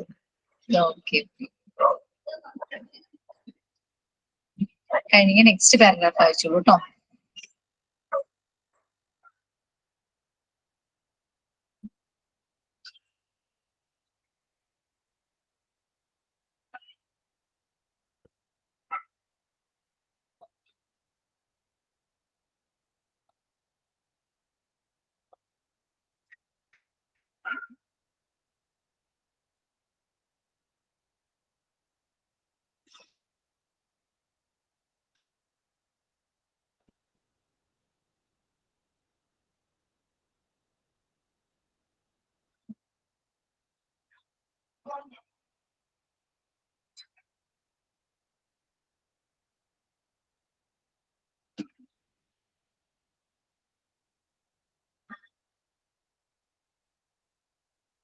വായിച്ചോ? Yes ma'am. ഇത് പ്രൊസീഡ് ചെയ്യുമ്പോൾ നമുക്കറിയാൻ, നമുക്ക് ഈ കുട്ടികളെ ഷൂ ഒക്കെ ഇടാൻ തുടങ്ങുമ്പോൾ പലപ്പോഴും ലെഫ്റ്റും റൈറ്റും വെച്ചിടാറുണ്ട് അല്ലെ? നമ്മൾ എത്ര പറഞ്ഞാലും അവർക്കത് അങ്ങ് സ്റ്റിക്ക് ചെയ്യാറുണ്ട്. ചില കുട്ടികൾ മാറില്ല. നമ്മൾ പറഞ്ഞല്ലോ, നമ്മളുടെ ഓർഡർ ആയിരിക്കില്ല അവരുടെ ഓർഡർ. അതൊക്കെ ഒന്ന് മാറി വരാൻ കുറച്ച് സമയം എടുക്കും. കാരണം ഇവർക്ക് കോഗ്നിറ്റീവ് ഡെവലപ്മെന്റ് സ്റ്റാർട്ട് ചെയ്യുന്ന സമയം ലെഫ്റ്റും റൈറ്റും എപ്പോഴും അവർ തിരിച്ചിടും. നിർബന്ധിച്ചാലും അവർ ചിലപ്പോൾ കരഞ്ഞ് വാശി പിടിച്ച് അവർ അങ്ങനെ തന്നെ ഇടും. അപ്പൊ അത് അവരുടെ കോഗ്നിറ്റീവ് ഡെവലപ്മെന്റിന്റെ അവരുടെ എക്സ്പ്ലോർ ചെയ്യുന്നതിന്റെയും അവരുടെ ഓർഡർ ചെയ്യുന്നതിന്റെയും ഇതാണ്. കുറച്ച് കഴിയുമ്പോൾ അത് ക്ലിയർ ആകും.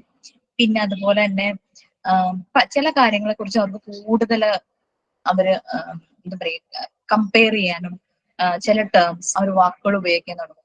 ചിലപ്പോ അവർക്ക് മാറിപ്പോകും. ലൈക്ക് മുകളിൽ താഴെ അല്ലെ, ടോപ്പില് ബോട്ടത്തിൽ എന്ന് പറയുന്ന അവർക്ക് ചിലപ്പോൾ തിരിഞ്ഞു പോകും.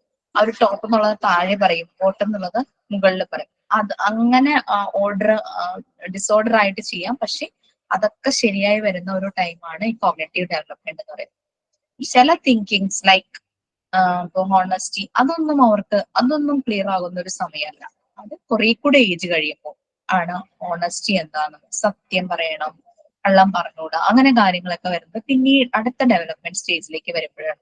ഈ കാര്യങ്ങളാണ് ഈ കോഗ്നിറ്റീവ് ഡെവലപ്മെന്റിൽ വരുന്നത്. ലൈക്ക് ചിലപ്പം ചില കാര്യങ്ങൾ അവർക്ക് തൊട്ട് നോക്കിയാൽ അറിയാൻ പറ്റും, ചിലത് കണ്ടാൽ അവർക്ക് പെട്ടെന്ന് മനസ്സിലാവും, ചിലത് അങ്ങനെയൊക്കെ ഓരോരോ അവരവരുടെ സെൻസറി ഓർഗൻസ് എല്ലാം കോൺസെൻട്രേറ്റ് ചെയ്ത് വർക്ക് ചെയ്യാൻ തുടങ്ങുക. കണ്ണ്, ചെവി, മൂക്കെല്ലാം കാഴ്ചയിലൂടെയും ചെവിയിലൂടെ. ഇപ്പം അച്ഛൻ ഇപ്പൊ ജോലിക്ക് പോയിരിക്കുകയായിരിക്കും. ജോലി കഴിഞ്ഞ് വരുമ്പോ കുട്ടി അകത്തായിരിക്കാം.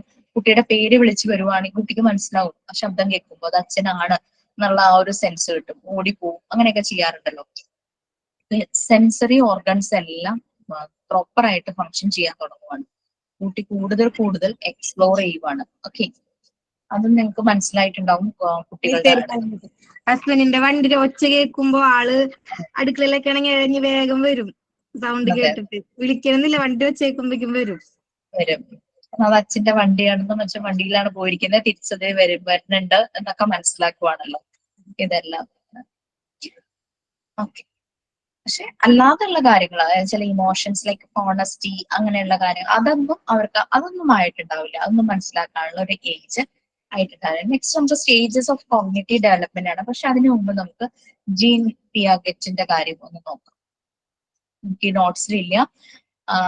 ആക്ച്വലി ഞങ്ങൾക്ക് 5 റെക്കോർഡ്സിന്റെ കൂടെ തന്നെ 5 നോട്ട്ബുക്സ് ഉണ്ടായിരുന്നു. അതിലൊരു നോട്ട്ബുക്കിൽ ഇതുപോലുള്ള എഡ്യൂക്കേറ്റേഴ്സ്, സൈക്കോളജിസ്റ്റ്, സ്റ്റുഡന്റ് എഡ്യൂക്കേഷനിൽ സ്റ്റഡി ചെയ്തവര്, അവരെ കുറിച്ചൊക്കെ ഡീറ്റെയിൽ ആയിട്ട് എഴുതാനുണ്ടായിരുന്നു.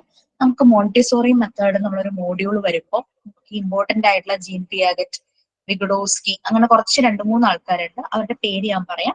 നിങ്ങൾ നിങ്ങളുടെ നോട്ട്ബുക്കിൽ അവരെ കുറിച്ച് ഒരു പാരഗ്രാഫ്, അവർ എഡ്യൂക്കേഷൻ, ചൈൽഡ് എഡ്യൂക്കേഷനിൽ അവരെന്തെല്ലാം കാര്യങ്ങൾ ചെയ്തു, അവരുടെ കോൺട്രിബ്യൂഷൻസ് എന്തായിരുന്നു, അത് മാത്രം ഒന്ന് എഴുതിയത്. ആ മോണ്ടിസോറിയുടെ ആ ഒരു ചാപ്റ്റർ വരുമ്പോൾ നമുക്കത് ചെയ്യാം. ക്ലാസ്സിൽ വേണമെങ്കിൽ ഇരുന്ന് എഴുതാം, കുഴപ്പമൊന്നുമില്ല. അത് ഈ ജീൻ പിയാഗെറ്റ് പറയുന്നതിനനുസരിച്ച് ഈ കോഗ്നിറ്റീവ് ഡെവലപ്മെന്റ് 4 സ്റ്റേജസ് ആണെന്നാണ് പറയുന്നത്. അതിന് അതായത് ഹ്യൂമൻ അവരുടെ ആ ലൈഫ് പ്രോഗ്രസ് ചെയ്യുന്നത് ഈ 4 സ്റ്റേജസിലൂടെയാണ്. First one sensory motor stage. നമുക്ക് മോട്ടർ സ്റ്റേജ് എന്താണെന്നറിയാം, മൂവ്മെന്റ്സ് അല്ലെ. അതിൽ അവരുടെ സെൻസസ് യൂസ് ചെയ്യുന്നു. കൈ, കണ്ണ്, കാത്, ചെവി, അങ്ങനെ ആ 5 സെൻസസും അവർ യൂസ് ചെയ്യുന്നു.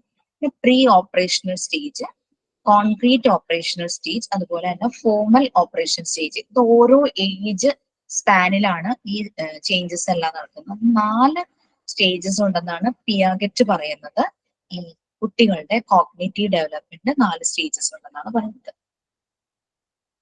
അതില് ഫസ്റ്റ് പറഞ്ഞ സെൻസോറി മോട്ടോർ സ്റ്റേജ് എന്ന് പറയുന്നത് കുട്ടി ബർത്ത് തുടങ്ങി 2 ഇയേഴ്സ് 2 വയസ്സാകുന്നവരെയാണ് ആ സെൻസോറി മോട്ടോർ സ്റ്റേജിന്റെ ആ ഒരു ഡെവലപ്മെന്റ് നടക്കുന്നത്.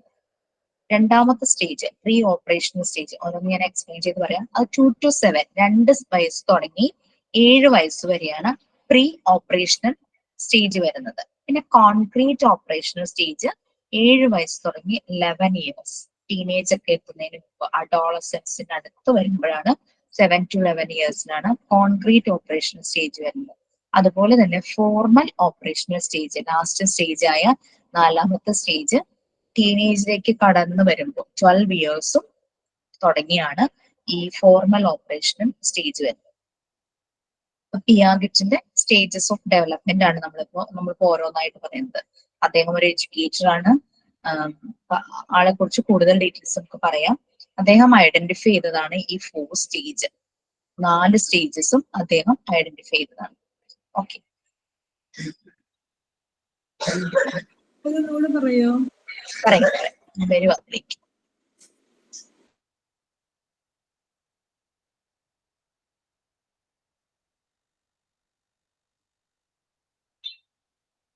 First one sensory motor stage, birth തുടങ്ങി 2 ഇയേഴ്സ് വരെ.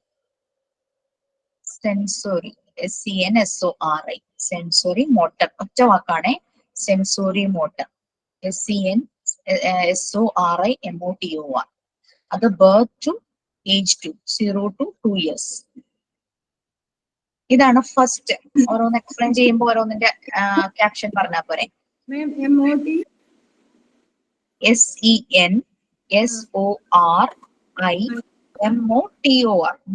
മോട്ടർ ഡെവലപ്മെന്റ്സ് ഇല്ലേ, മൂവ്മെന്റ്സ്.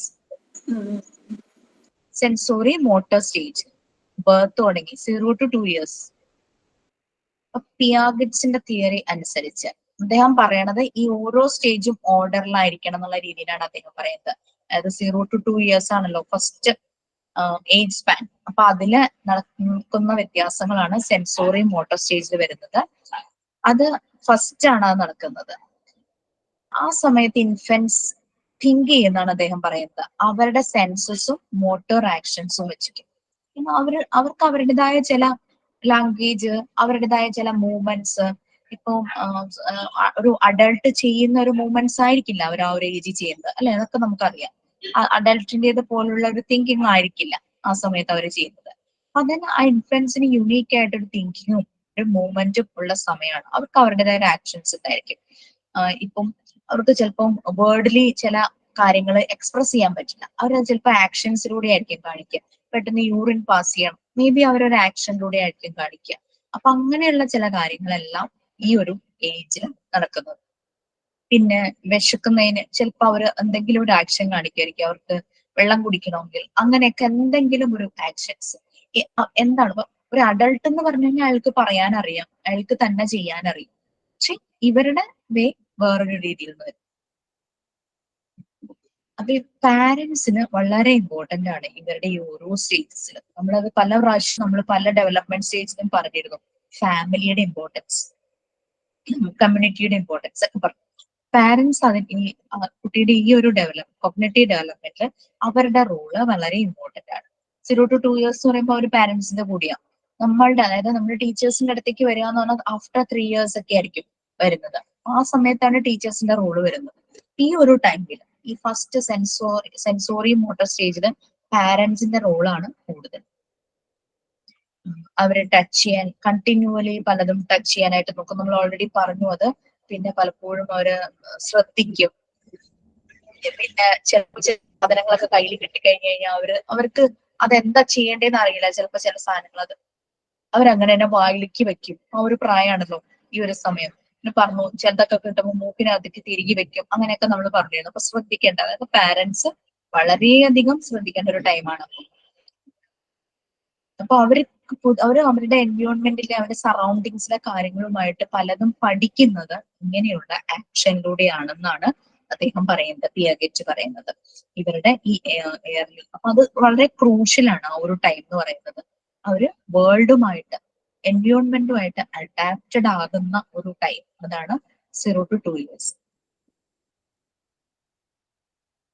അങ്ങനെ കാര്യങ്ങൾ. പിന്നെ അതുപോലെ തന്നെ നമ്മൾ ഓൾറെഡി പറഞ്ഞില്ലേ, ഇങ്ങനെ ടോയ്, ഏതെങ്കിലും ഒരു ടോയ് അനിമൽ. അപ്പൊ ആ ഒരു ടോയ് കാണുമ്പോൾ ആനയാണെങ്കിൽ അത്, അല്ലെങ്കിൽ ഇപ്പൊ കൗ ആണ് പറയുന്നത്, ഡോഗ് ആണ് പറയുന്നെങ്കിൽ കുട്ടിയുടെ ഉള്ളിൽ ആ ഒരു ഇമേജ് വരുവാണ്. ഫുൾ ആ ഇമേജ് വരുവാണ്. ഇങ്ങനെയാണ് ഡോഗ് ഇരിക്കുന്നത്, ആ ഒരു ഇമേജ് വരുവാണ്. ഔട്ട് ഓഫ് സൈറ്റ്, ആ കാഴ്ചയിൽ അതില്ലെങ്കിലും അതിന്റെ പേര് ഓൾറെഡി ആ ടോയുമായിട്ട് അഡ്ജസ്റ്റഡ് ആയി അതുമായിട്ട് കളിച്ചുകൊണ്ടിരുന്ന കുട്ടി ആ ടോയ് മുമ്പിൽ ഇല്ലെങ്കിൽ പോലും കുട്ടിക്ക് ആ ഡോഗ് എന്ന് പറയുമ്പോൾ അല്ലെങ്കിൽ എലിഫന്റ് എന്ന് പറയുമ്പോൾ സൈറ്റിൽ ഇല്ലെങ്കിൽ പോലും അതിന്റെ ഫുൾ ഇത് അതിന്റെ മനസ്സിലായ ഇമേജ് വരും. ആ ഒബ്ജക്റ്റിനെ കുറിച്ചുള്ള ഒരു ധാരണ കിട്ടുവാണ് കുട്ടിക്ക്, ആ ഒരു അണ്ടർസ്റ്റാൻഡിങ്. അതാണ് അത് എക്സ്പ്ലോർ ചെയ്തുകൊണ്ടിരിക്കുന്നത്.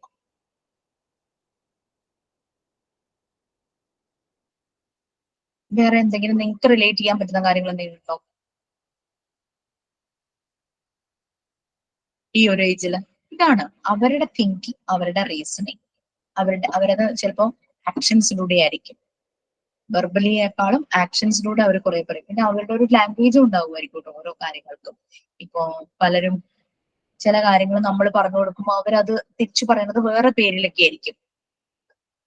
എന്റെ മോള് ചെറുതായിരുന്ന സമയത്ത് ഈ ഒരു സാധനമില്ലേ, നമ്മൾ പച്ചക്കുതിര എന്ന് പറയില്ലേ, ഇങ്ങനെ ചാടി വരുന്ന പച്ച കളറിലുള്ളത്, എല്ലായിടത്തും അങ്ങനെ തന്നെയാണോ പറയണേന്ന് എനിക്കറിയില്ല. അതിനെ പച്ച പുച്ചു എന്നായിരുന്നു മോള് പറഞ്ഞത്. നമ്മൾ പച്ചക്കുതിര എന്ന് പറഞ്ഞു കൊടുത്താലും അവൾ ആ സമയത്ത് പച്ച പുച്ചു എന്നായിരുന്നു പറഞ്ഞുകൊണ്ടിരുന്നത്. അപ്പൊ അങ്ങനെ കുട്ടികൾക്ക് അവരുടേതായ ഒരു ലാംഗ്വേജ് അല്ലെങ്കിൽ ഒരു ആക്ഷൻ ആയിരിക്കും അവർ അതിനെ കാണിക്കുന്നത്. ഓക്കെ, പിന്നെ നെക്സ്റ്റ് അപ്പൊ ഫസ്റ്റ് സ്റ്റേജ് മനസ്സിലായല്ലോ, sensory motor stage, birth to 2 years. അവരുടെ തിങ്കിങ്, അവരുടെ ആക്ഷൻസ് എല്ലാം വരുന്നത് ആ ഒരു സമയത്താണ്. അവർക്ക് ഓരോന്നിനെ കുറിച്ചും ഒരു ഐഡിയ അവരുടെ മനസ്സിലുണ്ട്. ആ സാധനം ഔട്ട് ഓഫ് സൈറ്റ് ആണെങ്കിൽ കൂടിയും കാഴ്ചയിൽ ഇല്ലെങ്കിൽ പോലും അവരുടെ ഫുൾ ഇമേജ് അവരുടെ ഉള്ളിൽ നിറയും. Next pre operational stage. 2 വയസ്സാവണതിന് മുമ്പ് തൊട്ടിൽ നിന്ന് ഇറങ്ങി വന്നിട്ട് ഡോറില്ലേ, ഡോർ പറയുമ്പോ ഫൈബറിന്റെ ഡോർ എന്ന റൂമിൽ വെച്ചിട്ടുണ്ടായിരുന്നു. അതിന് വന്നിട്ട് തൊട്ടിൽ നിന്ന് ഇറങ്ങി വന്ന് അതിന് കുറ്റിയിട്ടു. തുറന്നു വെച്ചത് കൊണ്ട് രക്ഷപ്പെട്ടു. എന്നിട്ട് അന്ന് ഡോറ് നമ്മൾ തട്ടി തുറന്നപ്പോഴാണ് കുട്ടീനെ എടുക്കാൻ പറ്റണ്ടേ. അങ്ങനെ ഒരു സിറ്റുവേഷൻ ഉണ്ടായിരുന്നു. അവരുടെ ഒബ്സർവേഷൻ ആയിരിക്കാം. നമ്മളൊരു പക്ഷെ അകത്ത് കയറി കുറ്റി ഇടുന്നത് കുട്ടി കണ്ടിട്ടുണ്ടാവും. അപ്പൊ അതൊന്നും പരീക്ഷയായിരിക്കും, അവരുടെ എക്സ്പെരിമെന്റ് ടൈം ആണല്ലോ. ചെയ്യാൻ പറ്റുന്നില്ല. അങ്ങനെ തിരിച്ചാക്കാൻ അറിയണ്ടാവില്ല. അറിയിടാൻ പറ്റി. തിരിച്ച് അവർക്ക് പറ്റുണ്ടാവില്ല. അപ്പൊ അവര് എക്സ്പെരിമെന്റ് ചെയ്യുന്ന ഒരേ കരച്ചില്ല നമുക്ക് രക്ഷപ്പെടുത്താൻ എന്താ. പിന്നെ മരത്തിന്റെ ഒക്കെ ഡോറാണെങ്കിൽ ഒന്നും ചെയ്യാൻ പറ്റില്ല, അപ്പൊ പൊളിക്കേണ്ട ഡോറൊക്കെ. പക്ഷെ ഫൈബർ ആയതുകൊണ്ട് തട്ടിയതുകൊണ്ട് അങ്ങനെ പറ്റി. Okay, next pre operational stage ആണ് അടുത്തത്. സെക്കൻഡ് സ്റ്റേജ് ഏജ് 2 തുടങ്ങി 7 years to 7 years. Pre operational stage 2 വയസ്സ് തുടങ്ങി 7 വയസ്സ് വരെ അവർ പല പല ക്രിയേറ്റീവ് ആയിട്ടുള്ള കളികളിൽ ഏർപ്പെടുന്ന കളികളൊക്കെ ചിലപ്പോ അമ്മയും കുഞ്ഞും കളിക്കും, ടീച്ചറും കുട്ടിയും കളിക്കും, അല്ലെ, കഞ്ഞിയും കറിയും വെച്ച് കളിക്കും, കട ഉണ്ടാക്കി കളിക്കും, അങ്ങനെയൊക്കെ ചിരട്ടയൊക്കെ വെച്ച് ബാലൻസ് ഒക്കെ ചെയ്ത് അങ്ങനെയൊക്കെ കളിക്കും.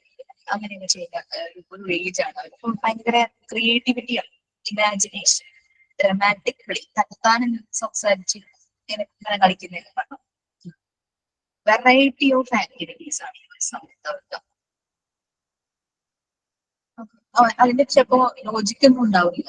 നമ്മളിപ്പോ അഡൽട്ട് ചെയ്യുന്ന ആ ഒരു രീതിയിലുള്ള ആക്ഷൻസ് ഒന്നുമല്ല, ചെയ്യുന്ന ആക്ടിവിറ്റീസിന് ലോജിക്കുന്നുണ്ട്. വടിയൊക്കെ പിടിച്ച് മുമ്പിൽ കുറെ സ്റ്റുഡൻസ് ഇരിക്കുന്നുണ്ടെന്ന് കരുതി ടീച്ചറായിട്ട് അങ്ങനെയൊക്കെ ചെയ്യാം. സ്കൂളിലൊക്കെ പോയി തുടങ്ങൂലേ 4 വയസ്സ് 5 വയസ്സ് കഴിഞ്ഞിട്ടേക്കും. അപ്പോഴേക്കും അങ്ങനെയുള്ള ഡ്രമാറ്റിക് പ്ലേ ഒക്കെ ചെയ്യും. പിന്നെ അച്ഛനും അമ്മയും കൂടെയുള്ള കോൺവെർസേഷൻ ശ്രദ്ധിക്കുന്ന ഒരു കുട്ടിയാണെങ്കിൽ അച്ഛനും അമ്മയും അങ്ങനെ അങ്ങനെ അവരുടെ രീതിയിൽ അങ്ങനെ കളിക്കും. അങ്ങനെയൊക്കെ ഒരു ഇംപ്രൊവൈസേഷൻ ചെയ്യുവാണ് കുട്ടി ആ ഒരു സമയത്ത്. അവർക്ക് കിട്ടുന്ന സിറ്റുവേഷനെയൊക്കെ അവർ ഡ്രമാറ്റിക് കളിക്കുന്നത്. ഇപ്പം അച്ഛന്റെ കൂടെ പുറത്തുനിന്ന് പോയി 6 വയസ്സ് 7 വയസ്സോ അല്ലെങ്കിൽ 5 വയസ്സ് കുട്ടികൾ കടയിൽ പോയി സാധനങ്ങൾ കൊണ്ടുപോകാം, ഇതെല്ലാം അവരവരുടെ കളിയിൽ നമ്മൾ പരീക്ഷിക്കാം. അങ്ങനെയുള്ള കാര്യങ്ങളെല്ലാം ചെയ്യും. ഇമാജിനേറ്റീവ് ആക്ടിവിറ്റീസിലായിരിക്കും അവർ കൂടുതലും എൻഗേജ് ആയിരിക്കുന്നത്. ചില സമയത്ത് റിയലിസ്റ്റിക്കും ചില സമയത്ത് ഇമാജിനേറ്റീവും ആയിട്ടും ഒരു ഡുവൽ പ്രോസസ്സിംഗ് ആണ്. എക്സ്പെരിമെന്റ് ആണ് കംപ്ലീറ്റ്. ആ ഒരു ഏജ് ആണ് 27 years എന്ന് പറയുന്നത്. ഇങ്ങനെ ആകുമ്പോൾ പലപ്പോഴും ചില സ്കിൽസ് ഈ ഒരു ഇവരുടെ ഇമാജിനേറ്റീവ് ആക്ടിവിറ്റീസ് ചില സ്കിൽസ് മനസ്സിലാവും. ചിലപ്പോ പാടുന്നതും അല്ലെങ്കിൽ ചില ഡ്രാമ അങ്ങനെ ആ സ്കിൽസ് നല്ലതുപോലെ പ്രയോജനപ്പെടുത്തുവാണെങ്കിൽ അവർ വലുതാകുന്നത് ആ സ്കില്ലിൽ കോൺസെൻട്രേറ്റ് ചെയ്യുന്ന ചിലപ്പോൾ അതിലും ഡ്രാമയാണെങ്കിൽ ഡ്രാമ, പാട്ട് പാടുന്നതാണെങ്കിൽ അങ്ങനെ വരയ്ക്കുന്നതാണ്. ചിലപ്പോൾ അവർ തന്നെ ഇരുന്ന് വരച്ച് അല്ലെങ്കിൽ പറഞ്ഞു സംസാരിച്ച് വരയ്ക്കുന്നതാണ്. അങ്ങനെ ഡ്രോയിങ്ങിന്റെ ആ ഒരു സ്കില്ല് മനസ്സിലാവും. അങ്ങനെ ഒരു സ്കില്ല് കണ്ടെത്താൻ പറ്റുന്ന ഒരു സ്റ്റേജ് ആണ് ഈ ഒരു 7 years.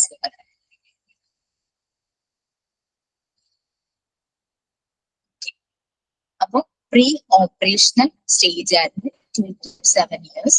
നെക്സ്റ്റ് 7 തുടങ്ങി 11 years. 7, 8, 9, 10, 11 years വരെ കോൺക്രീറ്റ് ഓപ്പറേഷണൽ സ്റ്റേജ്. നമ്മൾ ആദ്യം സെൻസറി മോട്ടോർ സ്റ്റേജ് പറഞ്ഞു, പ്രീ ഓപ്പറേഷണൽ സ്റ്റേജ് പറഞ്ഞു, third one concrete operational stage. 7 തുടങ്ങി 11 വരെ. എന്തോ കേട്ടില്ല? ഇത്തിരി പൊക്കാവോ? ഞാൻ ഈ PDF അല്ല പറയുന്നത്, കുറച്ചുകൂടി ഡീറ്റെയിൽസ് പറയുക, എന്നിട്ട് ആ PDF വരാമെന്ന് വെച്ചിട്ടാ. നമ്മൾ ഇവിടം വരെ പറഞ്ഞുള്ളൂ, ഈ 2 പാരഗ്രാഫേ പറഞ്ഞുള്ളൂ. എന്നിട്ട് ഒരു എഡ്യൂക്കേറ്റഡ് ഫിലോസഫർ ഉണ്ട്, സാറിന്റെ ജീൻ പിയാഗറ്റ്. അദ്ദേഹത്തിന്റെ ഒരു പ്രസന്റേഷൻ ആണ് 4 സ്റ്റേജസ് പറഞ്ഞത്. Jean Piaget, JEAN. നിങ്ങൾക്ക് ഗൂഗിൾ നോക്കിക്കഴിഞ്ഞാൽ ആളുടെ ഫുൾ ഡീറ്റെയിൽസ് കാണാം. ആള് ചെയ്ത ഈ 4 ഡെവലപ്മെന്റ് സ്റ്റേജസ് കാണാം. JEAN, Jean Piaget, PIAGET.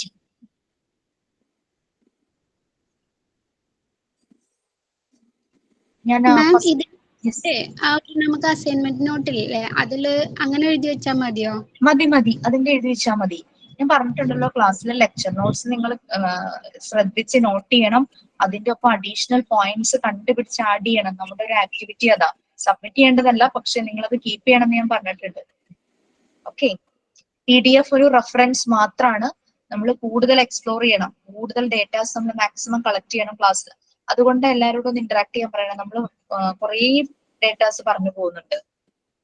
ഈ പറയുന്നതൊക്കെ എക്സാമ്പിൾസ് ആയിട്ട് നിങ്ങൾക്ക് ഓരോ സ്റ്റേജിൽ എഴുതാം. അപ്പൊ നസീമ പറഞ്ഞതും അങ്ങനെ അഞ്ചു ഒക്കെ ഓരോരുത്തർ പറഞ്ഞിട്ടുണ്ടായിരുന്നു എക്സാമ്പിൾ. അതൊക്കെ ഓരോ സ്റ്റേജിനും എക്സാമ്പിൾ ആയിട്ട് എഴുതി വെക്കാം. ഓക്കെ,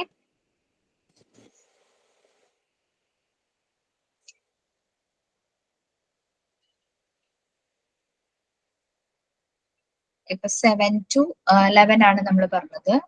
കോൺക്രീറ്റ് ഓപ്പറേഷണൽ സ്റ്റേജ് അല്ലെ, കുറേ എഴുതിയിട്ടുണ്ട് അദ്ദേഹത്തിന്റെ ഇതിനകത്ത്. നമുക്ക് അതിന്റെ മെയിൻ പോയിന്റ്സ് മാത്രമേ ഞാൻ പറയുന്നുള്ളൂ. ആ ഒരു ടൈം എന്ന് പറഞ്ഞാൽ ഒരു സ്കൂളിൽ പോയി തുടങ്ങുന്ന ടൈമാണ് അല്ലെ, 7 to 11. അതായത് 4 years തുടങ്ങി ഓൾമോസ്റ്റ് സ്കൂളിലേക്ക് പോകുന്ന ഒരു ടൈമാണ്. അപ്പം ആ സ്കൂളിൽ പോകുമ്പോൾ അവർക്ക് കൂടുതൽ ഐഡിയാസ് കിട്ടും. അപ്പൊ അവര് ലോജിക്കലി തിങ്ക് ചെയ്യാൻ തുടങ്ങും. കൂടുതൽ ഐഡിയാസ് കിട്ടുന്നു അവരുടെ പീർ ഗ്രൂപ്പിൽ നിന്ന്, ടീച്ചേഴ്സിന്റെ അടുത്തുനിന്ന് പല കാര്യങ്ങളെ കുറിച്ചും കൂടുതൽ ഐഡിയാസ് കിട്ടും. അപ്പൊ അവർക്ക് ഓരോന്നും മനസ്സിലാവും, ഓരോ കാര്യങ്ങളുടെയും രീതികൾ മനസ്സിലാവും. അവർ ലോജിക്കലി തിങ്ക് ചെയ്യാൻ തുടങ്ങും. അതുവരെയും അവർ ലോജിക്കലി ഒന്നുമില്ല, അവരുടേതായ ഒരു തിങ്കിങ്ങും ആക്ഷൻസും ലേക്കൊക്കെ ചെന്ന് തുടങ്ങുമ്പോഴേക്കും ഇവർക്ക് ഓരോ ഐഡിയാസ് കിട്ടുക, ഓരോ കാര്യങ്ങളെ കുറിച്ച് സിസ്റ്റമാറ്റിക് ആയിട്ടായിരിക്കുമല്ലോ സ്കൂളിൽ ഓരോന്ന് ചെയ്യിക്കുന്നത്. അപ്പൊ അങ്ങനെ ഒരു ഐഡിയ കിട്ടുമ്പോൾ അവർ ലോജിക്കലി അവിടെ ലോജിക്കൽ തിങ്കിങ് സ്റ്റാർട്ട് ചെയ്യാനായിട്ട് തുടങ്ങും. പക്ഷെ അഡൽട്ട് സ്റ്റാൻഡേർഡുമായിട്ട് കമ്പയർ ചെയ്യുമ്പോൾ അത്രത്തോളം അവര് മെച്യൂർ ആയിട്ടില്ല. അത് നമ്മൾ ഓർക്കണം. അവരുടേതായ രീതിയിലുള്ള ലോജിക്കൽ തിങ്കിങ്. അപ്പൊ ടീച്ചർ അതിനുള്ള ഒരു സ്പേസ് കുട്ടിക്ക് കൊടുക്കുവാണ്. തന്നെത്താനെ കുട്ടി പല പ്രോബ്ലംസും സോൾവ് ചെയ്യാനും എന്ത് തന്നെയാണെങ്കിലും ടീച്ചർ അല്പം സിറ്റുവേഷൻ ആയിരിക്കും കൊടുക്കുക. ഇങ്ങനെയാണെങ്കിൽ നിങ്ങൾ എന്ത് ചെയ്യും, ആ രീതിയിലായിരിക്കണം ടീച്ചർ കുട്ടിയോട് ചെയ്യേണ്ടത്. ഇങ്ങനെയാണെങ്കിൽ നിങ്ങൾ എന്ത് ചെയ്യണം, അപ്പൊ കുട്ടി പറയും. അപ്പൊ അവരുടെ ഓരോരുത്തരുടെ ഐഡിയാസ് പറയാൻ തുടങ്ങും. അപ്പൊ ഐഡിയാസ് എല്ലാം വർക്ക്ഔട്ട് ചെയ്യാൻ തുടങ്ങുന്ന ഒരു സമയം.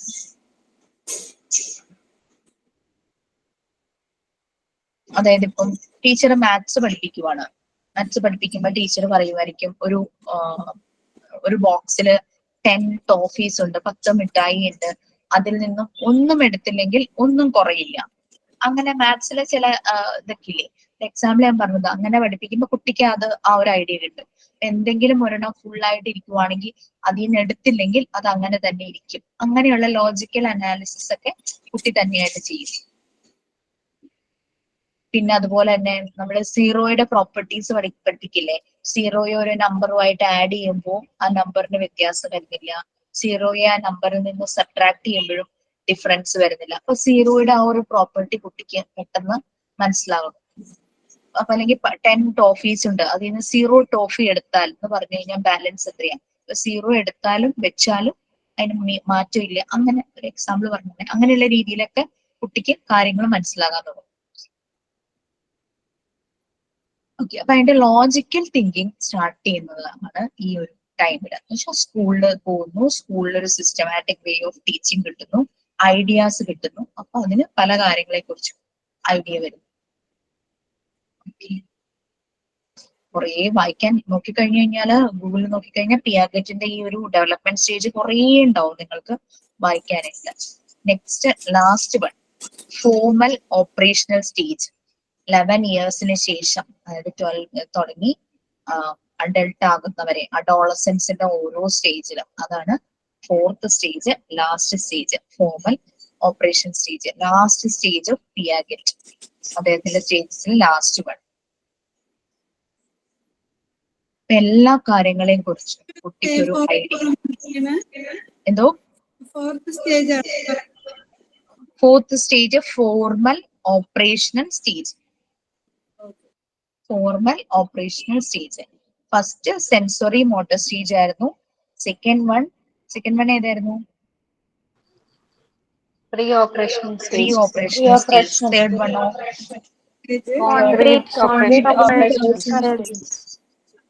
Last one formal operational stage. അപ്പം കുട്ടിയുടെ ഐഡിയാസ് എല്ലാം കറക്റ്റ് ആവുകയാണ്.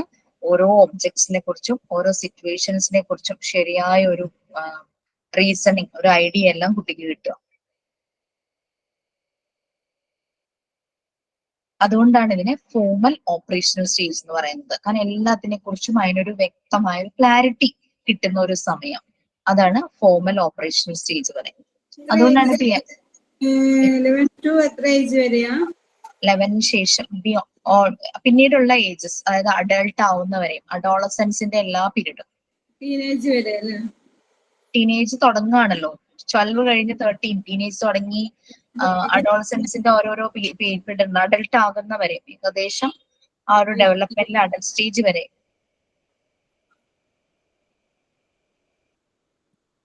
അതായത് ടീച്ചർ ചിലപ്പോൾ കുട്ടിയോട് ഇങ്ങനെയൊക്കെ ചോദ്യങ്ങൾ ചോദിക്കും, നിങ്ങൾക്ക് എക്സാം നടത്താതിരുന്നു കഴിഞ്ഞാൽ എന്ത് സംഭവിക്കുമായിരുന്നു, അല്ലെങ്കിൽ ഇങ്ങനെ ഒരു വേൾഡ് ഇല്ലായിരുന്നെങ്കിൽ എന്ത് സംഭവിക്കുമായിരുന്നു. ക്വസ്റ്റ്യൻസ് ചോദിക്കുമ്പോൾ കുട്ടിക്ക് പല പല പല ആൻസർ കുട്ടികൾ പല രീതിയിൽ പറയാനായിട്ട് തുടങ്ങും. അപ്പൊ അങ്ങനെയുള്ളതൊക്കെ കുട്ടിക്ക് മനസ്സിലാകും. കാരണം അല്ലാത്തൊരു ഏജില് ഈ ഒരു ചോദ്യം ചോദിച്ചാൽ അവരെ അത് ചിലപ്പോൾ ബാധിച്ചെന്ന് വരില്ല, അവരതിനെപ്പറ്റി ചിന്തിക്കില്ല. പക്ഷെ ഇങ്ങനെയാകുമ്പോൾ അവരുടെ തിങ്കിങ് മാറുവാണ്, അവർ കുറച്ചുകൂടെ ഐഡിയാസിനെ കുറിച്ച് കുറെ ക്ലാരിറ്റി വരുവാണ് പല കാര്യങ്ങളിൽ, റീസണിങ് എല്ലാം പല കാര്യങ്ങളില് ഇതാകുവാണ്. പിന്നെ എന്താ പറയാ, അവര് നമുക്ക് ചില കുട്ടികൾ തന്നെ, മിക്ക കുട്ടികളും മാത്സ് ഒക്കെ ചെയ്യുമ്പോൾ മനസ്സിൽ കാൽക്കുലേഷൻസ് ചെയ്യുന്ന കാണാറില്ലേ, ചില ചെറിയ ചെറിയ നമ്പേഴ്സ്. ആ ഒരു ഇതൊക്കെ ഈ ഒരു ടൈമിൽ അവർക്ക് തുടങ്ങും. മെന്റൽ റീസണിങ്ങും മെന്റൽ സൊല്യൂഷനും, മെന്റലി തന്നെ അവർ കുറെ കാര്യങ്ങൾ സോർട്ട് ഔട്ട് ചെയ്ത് സോൾവ് ചെയ്യും. ഇപ്പൊ ഉറക്ക അതുവരെയും വായിച്ചു പഠിച്ചിരുന്ന കുട്ടി പതുക്കെ സൈലന്റ് ആയിട്ടിരുന്ന് വായിക്കാൻ തുടങ്ങും ഈ ഒരു ഏജ് ഒക്കെ ആവുമ്പോൾ. ചിലര് മോസ്റ്റ് പ്രോബ്ലി അങ്ങനെ നടക്കാറുണ്ട്. അപ്പൊ മെന്റലി പലതും സോൾവ് ചെയ്യാനായിട്ട് ശ്രമിക്കുന്നു. ഇപ്പം ആഡ് ചെയ്യാനായിട്ട് പറയുമ്പോൾ ചില നമ്പേഴ്സ് ആകുമ്പോൾ അവർ മനസ്സിൽ തന്നെ ആഡ് ചെയ്ത് ആൻസർ പറയും. ചിലത് നമ്പേഴ്സിന് മാത്രമായിരിക്കും, വലിയ നമ്പേഴ്സിന് മാത്രമായിരിക്കും അവർക്ക് പേപ്പറും പേനയും യൂസ് ചെയ്യേണ്ടതായിട്ട് വരും. അങ്ങനെ കേസസ്, അത് ആഡീഷൻ ആണെങ്കിലും സബ്ട്രാക്ഷൻ ആണെങ്കിലും മൾട്ടിപ്ലിക്കേഷനിലൊക്കെ ആണെങ്കിലും അവർക്ക് ചിലത് മനസ്സിൽ തന്നെ പ്രോബ്ലം സോൾവ് ചെയ്യാനായിട്ട് പറ്റുന്നു. അപ്പൊ അങ്ങനെയുള്ളതൊക്കെയാണ്. ഇതാണ് പിയാഗറ്റ് 4 സ്റ്റേജസും വളരെ ഭംഗിയായിട്ട് എഴുതിയിട്ടുണ്ട്. അത് നിങ്ങൾ പറ്റിയാലൊന്ന് മുഴുവൻ വായിച്ചു നോക്കാം. ഞാൻ അതിലെ മെയിൻ കാര്യങ്ങൾ മാത്രം, മുഴുവൻ പറയാൻ നമുക്ക് സമയമില്ല, മെയിൻ കാര്യങ്ങൾ മാത്രമാണ് പറഞ്ഞത്. ഓക്കെ, ഇനി നമുക്ക് അതിന്റെ ഒരു ചെറിയ പിയാഗറ്റിന്റെ ആ സ്റ്റേജസുമായിട്ട് കറക്റ്റ് നിൽക്കാൻ വേണ്ടിയിട്ട് ഒരു 3 സ്റ്റേജസ് ആണ് നമുക്ക് ശരിക്കും പറഞ്ഞു കഴിഞ്ഞാല് ഇതിനകത്ത് പറഞ്ഞിരിക്കുന്നത്, സിമ്പിൾ ആയിട്ട് പറഞ്ഞിരിക്കുന്നത്. അതൊന്ന് വായിച്ചു. ഞാൻ സ്ക്രോൾ ചെയ്ത് വെച്ചു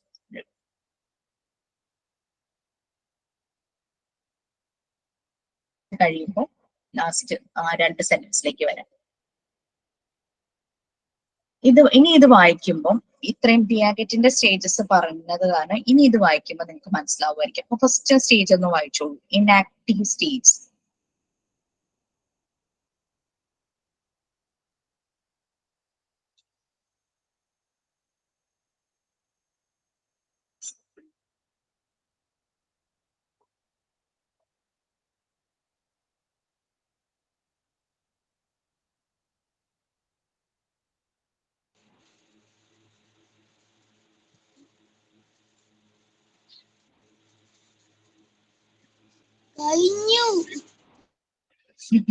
കഴിഞ്ഞോ? ഓക്കെ. ഇനാക്റ്റീവ് എന്ന് പറഞ്ഞ ഒരു ഓർഡർ ആണ്, എന്നുവെച്ചാൽ represent or perform. Enact play എന്നൊക്കെ നമ്മൾ പറയില്ലേ, ചെറിയ രീതിയിലുള്ള പെർഫോമൻസ്. ഇത് നമ്മൾ പറഞ്ഞ ഫസ്റ്റ് സ്റ്റേജുമായിട്ട് കുറച്ച് സിമിലാരിറ്റി അല്ലേ ആ പറഞ്ഞിരിക്കുന്ന സ്റ്റേജ്. അവരുടെ മോട്ടർ, സെൻസറി മോട്ടർ സ്റ്റേജ് നമ്മൾ പറഞ്ഞില്ലേ, പിയാഗറ്റ് പറഞ്ഞ സെൻസറി മോട്ടർ സ്റ്റേജ്. അപ്പൊ അത് പറഞ്ഞിട്ട് നിങ്ങളെ കൊണ്ട് അത് വായിപ്പിക്കാന്ന് വിചാരിച്ചാൽ ആ കുട്ടിയുടെ ഓരോ കാര്യങ്ങൾക്ക് കുട്ടിക്ക് അവരുടേതായ ചില ആക്ഷൻസ് അല്ലെ അത് വരുന്നത്. അവർക്ക് പല കാര്യങ്ങളും ചുറ്റുപാടുമുള്ള പല കാര്യങ്ങൾ, ആ ഇമേജസ് അതിന്റെ ഉള്ളിൽ ഇങ്ങനെ നിൽക്കുന്നു, പുറത്ത് കാണുന്ന പലതും ചിലതിനോട് പ്രത്യേകമായിട്ടത് താല്പര്യം കാണിക്കുന്നു. അതെല്ലാം ടച്ച് ചെയ്തു, അടിച്ചു നോക്കി ഒക്കെ, അങ്ങനെയൊക്കെ തൊട്ട് നോക്കി മാന്തി നോക്കിയൊക്കെ അത് കാര്യങ്ങൾ മനസ്സിലാക്കുവാണ്. ഓക്കെ, ക്ലിയർ ആയല്ലോ? ഇപ്പൊ പിയാഗറ്റ് പറഞ്ഞ സെൻസറി മോട്ടർ സ്റ്റേജുമായിട്ട് അതിനെ നമുക്ക് കണക്ട് ചെയ്യാനായിട്ട് പറ്റുന്നുണ്ട്. ഇനാക്റ്റീവ് എന്ന് പറഞ്ഞു കഴിഞ്ഞാൽ ടു പെർഫോം അല്ലെങ്കിൽ റെപ്രസെന്റ്, അതാണ് ആ ഒരു മീനിങ് വരുന്നത്. Next one iconic stage. അതൊന്ന് വായിച്ചു, നമുക്ക് അത് ഏതുമായിട്ട് കമ്പയർ ചെയ്യാൻ പറ്റും, പിയാഗറ്റിൻ പറഞ്ഞ കാര്യങ്ങളുമായിട്ട് കമ്പയർ ചെയ്യാൻ പറ്റുന്നുണ്ടോ?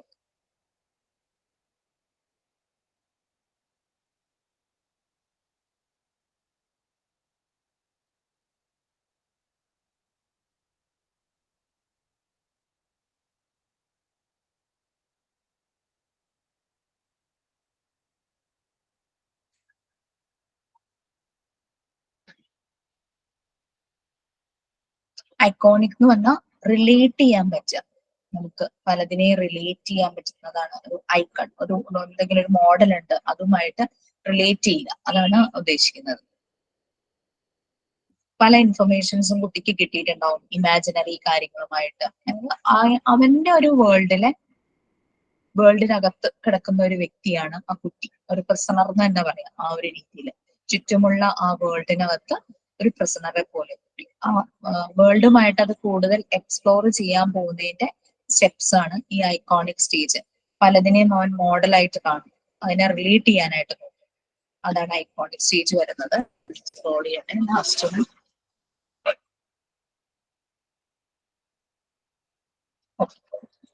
Next symbolic stage. ഇതുകൂടെയായിട്ട് നമുക്ക് ഈ ക്ലാസ് ഇന്ന് സ്റ്റോപ്പ് ചെയ്യണം. സമയം റെക്കോർഡ്സ് ഒക്കെ സബ്മിറ്റ് ചെയ്താൽ സിംബോളിക് സ്റ്റേജ് ഒന്ന് വായിച്ചു.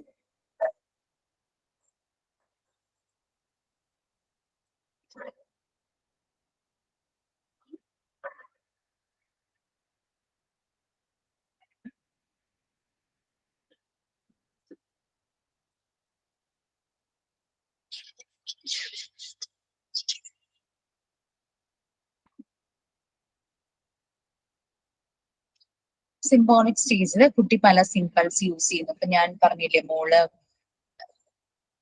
പച്ചക്കുതിരയ്ക്ക്, നിങ്ങളൊക്കെ പച്ചക്കുതിരയാന്നാണോ പറയുന്നത് സമയത്ത് പറഞ്ഞത്. പിന്നെ പല്ലിയെ കാണിച്ചിട്ട് ഞാൻ ഇങ്ങനെ ഒരു ശബ്ദം ഉണ്ടാക്കുമായിരുന്നു, അതിങ്ങനെ ഓടിപ്പോണത് കൊച്ചുകുട്ടിയെ കാണിക്കാൻ വേണ്ടിട്ടെ. അപ്പൊ ആ ശബ്ദം ആ പല്ലിയുടെ പേരാണ് ആളെന്ന് സ്വയം